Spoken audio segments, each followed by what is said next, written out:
अब शादी होने के बाद फिजिकल होने इंटीमेट होने से मेरे से मना कर गई। वो बोली कि है ना मैं तुम्हारे साथ कंफर्टेबल नहीं हूँ, मैं किसी और से प्यार करती हूँ। कि माँ माँ बहन की वो गालियाँ देने लग गई। उसके बगैर वो बात भी नहीं करती थी। वो मेरे पर हाथ उठाने लग गई। मतलब इन दिनों में मेरा ना जीना इतना नरक से बदतर हो गया था। आपके जो पापा हैं उन्होंने मेरे साथ जबरदस्ती करने की कोशिश की। उसने क्या किया, अपनी बेल्ट निकाल ली और बोला कि हाथ ऐसे कर ले।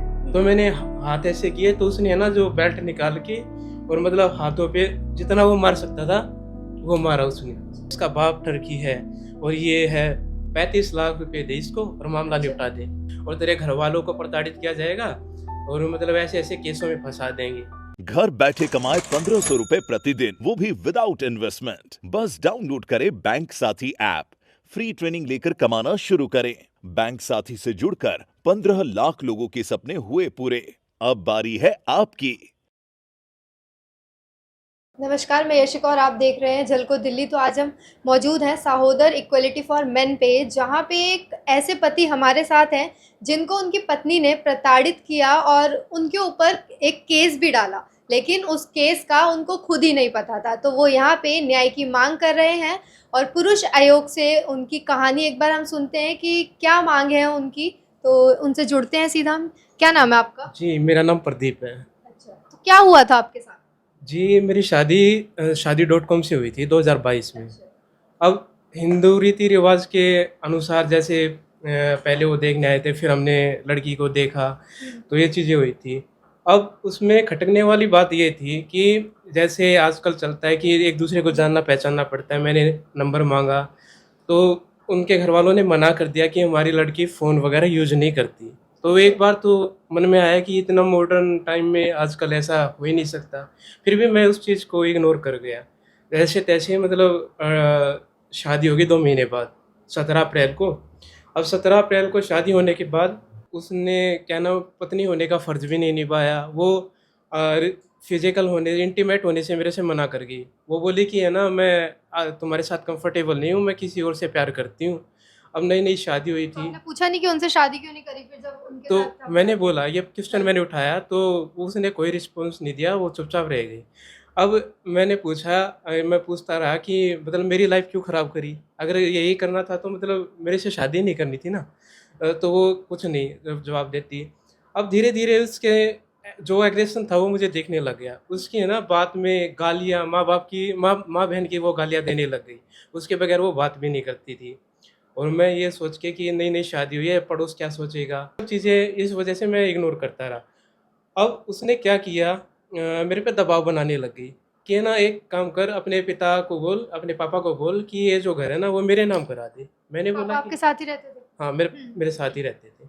मैंने कहा कि भई ये तो पॉसिबल नहीं है, पापा का घर है, हुँ। उनकी खुद की अर्निंग का है, तो वो मैं अपने नाम भी नहीं करवा सकता और तुम चाह रही हो कि तुम्हारे नाम, तो ये पॉसिबल नहीं है। पापा कितने टाइम बाद ये चीज़ बोली थी उन्होंने?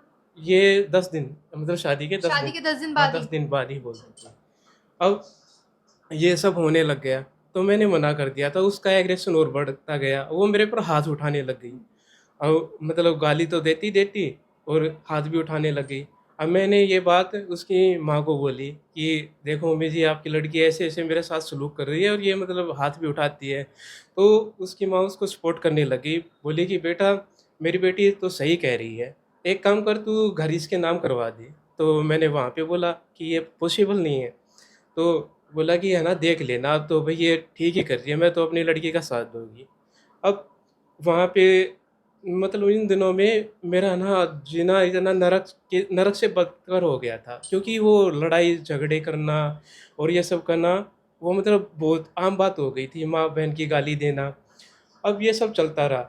ये सब चलते रहने के बाद अब उसने क्या किया, अब पापा पे एलिगेशन लगा दिया। एक दिन मैं बाहर गया हुआ था कहीं, तो फ़ोन करके मुझे बुलाया जल्दी से, बोला कि जल्दी घर आना। अब मैं घर गया, घर जाने के बाद बोले कि आपके जो पापा हैं, उन्होंने मेरे साथ ज़बरदस्ती करने की कोशिश की। मेरे पापा की एज अभी 67 है, तो उस टाइम पे यही रही होगी 65 के आस-पास। तो मैंने बोला कि भई बात ऐसी है, आमने-सामने बात करा देता हूँ चलो, ऐसे ही मतलब तुम सती-सावित्री हो तो बात कर लो ना, बात करने में क्या दिक्कत है? तो उसने मना कर दिया।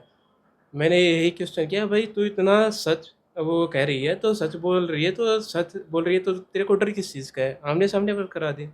तो उसने मना कर दिया।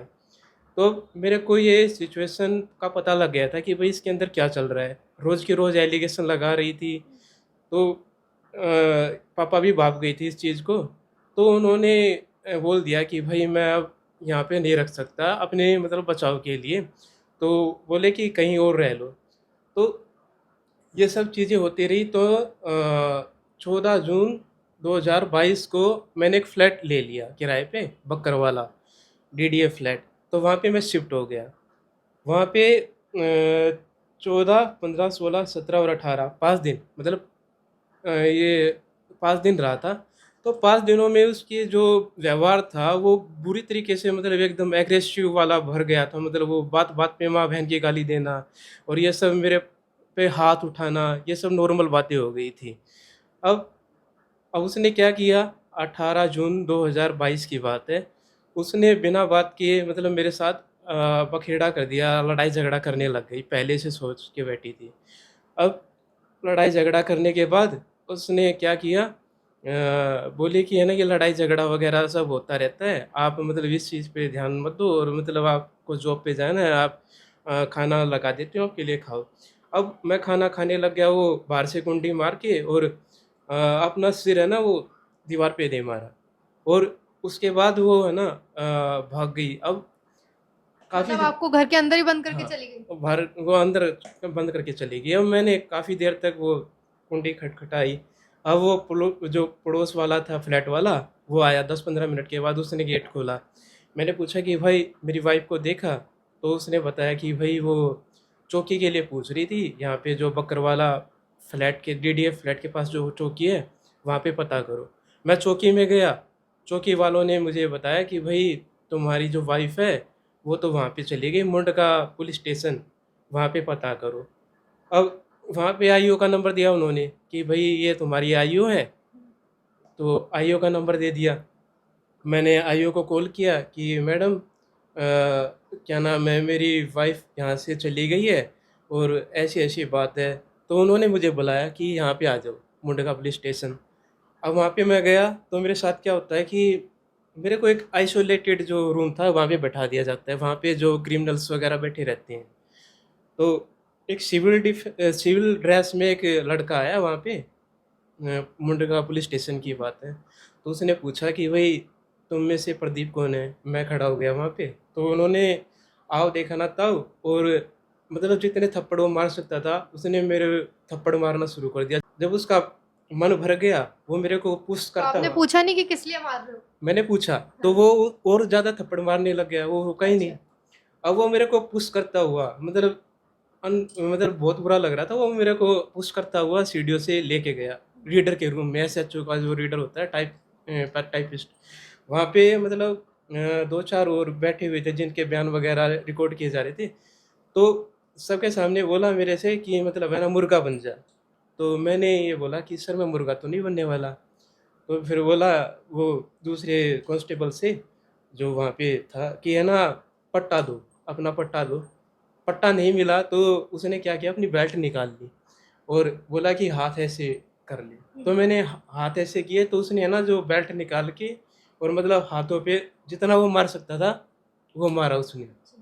मैंने कहा कि सर ये गलत है। वो मान रुके नहीं, वो मारता रहा। अब हाथों में नील पड़ गई, ये सब कुछ हुआ। अब उसके बाद वो एक दूसरे रूम में ले गए। दूसरे रूम में वहाँ पे वो मेरी वाइफ़ भी बैठी हुई थी। तो जो आयु है वहाँ पे आई तो उसने पूछा कि भई क्या हुआ था? मैंने बताया।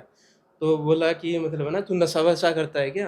तो मैंने कहा कि मैडम मैं ऐसा कुछ नहीं करता हूँ।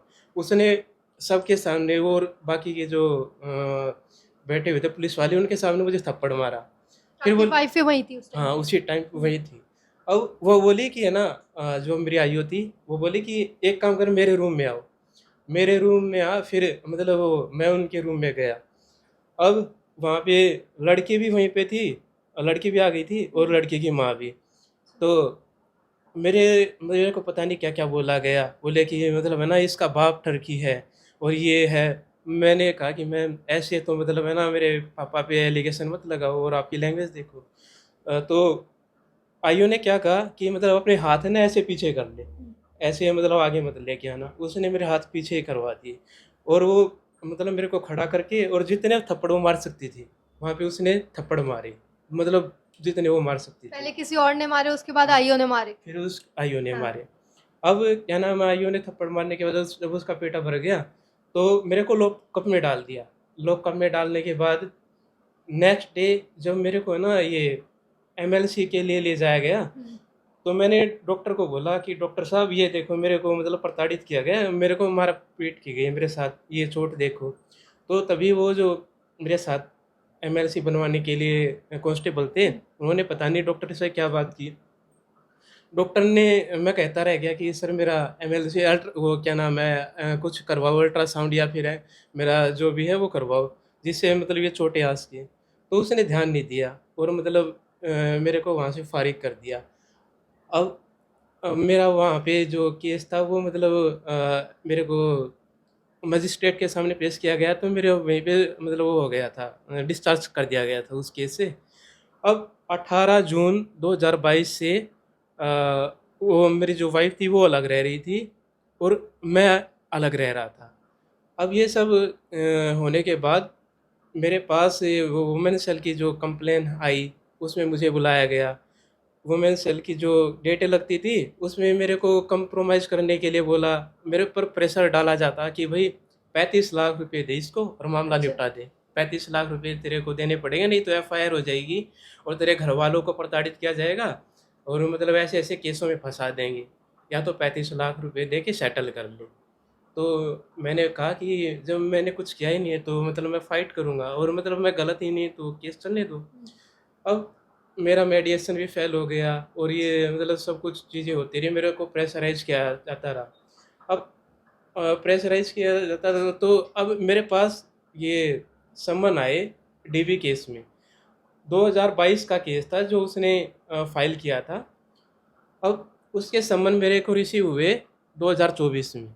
मेरे को पता ही नहीं था कि 2022 से 2024 में? हाँ, 2024 में मेरे को समन रिसीव हुए। अब उस डेट के बाद क्या नाम है मेरे को समन रिसीव हुए, तो समन रिसीव होने के बाद मैं वहाँ पे पहुँचा कोर्ट में, अपीयरेंस थी मेरी। अब मैं रिस्पोंडेंट हूँ तो मेरे को राइट है कि मतलब मैं अपनी फ़ाइल निकलवा सकता हूँ कोर्ट में। तो मैंने है ना फ़ाइल जो सर्टिफ़ाइड जो कॉपी है उसके लिए निकलवाने के लिए मतलब वहाँ पे एप्लीकेशन लिखी। अब फॉर्म फिल किया, अब 3 महीने से ज़्यादा हो गए हैं, वो कोई ना कोई एक्सक्यूज़ दे रहे हैं। कभी मतलब है ना जैसे मैंने पूरी फ़ाइल माँगता हूँ तो 3 पेज पकड़ा देते हैं। तो कभी बोल देते हैं कि आपके जो सिग्नेचर है वो मिसमैच हो गए हैं। कभी कुछ ऐसा मतलब उनका एक्सक्यूज़ चलता रहता है। मेरे को फ़ाइल नहीं मिल रही है, 4 महीने होने को आ रहे हैं। ये तो बात थी जो अभी तक उसमें मतलब जो अभी मेरे को कैसे सफ़र कर रहा हूँ। अब इससे हट के एक बात और, अभी जैसे जो लड़की है उसने 498 में क्या लिखवा रखा है, जो मेरी मम्मी है कोरोना टाइम में 2020 में एक्सपायर हो गई थी। तो 2020 में एक्सपायर हो गई थी, नवंबर में 20 नवंबर 2020 में एक्सपायर हो गई थी और मेरी शादी हुई थी 2017 अप्रैल 2022 को। अब ये सब केस में मतलब है ना ज़बरदस्ती इन्वॉल्व करने के लिए और मतलब किस कदर से मतलब जो 498 जो मिसयूज़ किया जा सकता है उसने क्या करवा रखा है। आईओ ने भी मतलब पता नहीं क्या सोच समझ के लिखा है। जो मेरी मम्मी थी 2020 में एक्सपायर हो गई तो वो 2022 में उसको कैसे प्रताड़ित कर सकती है और अच्छा, उसने ये लिखवाया था कि सास प्रताड़ित करती है। सास प्रताड़ित करती है और मतलब वो मारपीट करती है, ये सब चीज़ें। तो देखने वाली बात है कि मतलब ये कैसे पॉसिबल तो हो आपने सकता वहाँ है। पे जाके डेथ सर्टिफिकेट वगैरह नहीं दिखवाया? नहीं, वो अभी मैंने दिखाया नहीं था क्योंकि ये तो उसमें आया बाद में मेरी नॉलेज में कि भई ऐसा भी हो रखा है। अब मैंने वो देखा कि मैंने क्वेश्चन मेरे पुट है कि मतलब ये कैसे हो सकता है? तो वो आप काम क्या करते हैं? मैं तो एक कॉन्ट्रैक्ट बेस पे एपीएमसी में काम करता हूँ, तो ये छोटी-मोटी जॉब है मुझे मेरी तो। और मेरा मतलब इन केसों की वजह से पता नहीं कितना मतलब हद औकात से बाहर तो मेरा रुपया खत्म हो गया है, मतलब खर्च हो गया है। तो आप यहाँ देख सकते हैं कि किस तरह से आजकल आदमियों को औरतें प्रताड़ित कर रही हैं, और मतलब आदमी आजकल इतने अपनी दुख भरी कहानी सुना रहे हैं जो हमने कभी पहले नहीं सुनी होगी। अगर हम देखेंगे तो पहले के टाइम में डाइवोर्स का जो रेशियो था वो बहुत ज़्यादा कम था, लेकिन आजकल हर एक लड़की लड़का मतलब डाइवोर्स पे आ गए हैं, और लड़कियां जो है बहुत ज़्यादा मिसयूज़ भी कर रही हैं जो उनके लिए राइट्स जो कोर्ट ने इन सिस्टम ने बना रखे हैं। तो आप देख सकते हैं, आप पूरी कहानी आपने सुनी होगी, और अगर आपके भी क्षेत्र में ऐसा कुछ होता है तो हमें कमेंट बॉक्स में ज़रूर बताइए। और देखते रहिए झलको दिल्ली में, आपके साथ यशिका और सहयोगी प्रथम। झलको